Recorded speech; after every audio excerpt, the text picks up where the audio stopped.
करपाचे विचार चल्ला म्हणून. You are a sports lover. तुका मान्य आसा हें? Are you okay with this? ताणें स्टेटमेंट केलो आसा खरो, but he has not given any assurance any How confirmation. can you make a statement like this? Can you make such statements? Are you okay with this? No, I'm not okay with this. I don't agree with the statement that is made.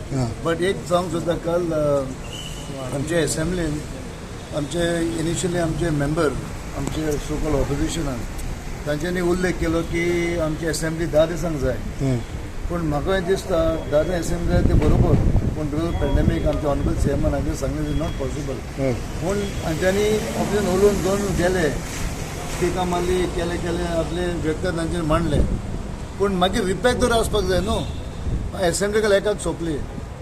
ते 10 दीस assembly चलता, पूण फक्त 3 दिसांक तो तुका 3 round आमच्या हावसान रावंक जायना. ताचो फायदो कितें?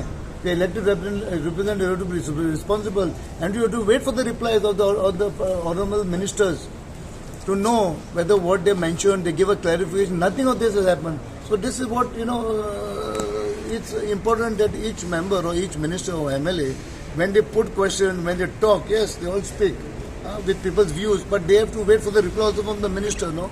And it's only 3-day assembly. For 3 days to assembly रावूंक जायना. तूं 10चे उलयतात कित्याक? That is my thing. गेले रातचे कोण ना एकदम थोडे आसले ऑफिस लिडर आसलो आनी आमच्यांनी कोण एकदम पण चडशे कोण तांच्यांनी खूब उलोवन करून गेले ते कोण नासले. रिप्लाय तर रावन न्हू. आमचो honourable CM was giving reply from office demands. बाकीचे सगळे रिप्लाय दिले. This you wait and the same 3 days assembly only it is. 3 days assembly is very important for us to be there.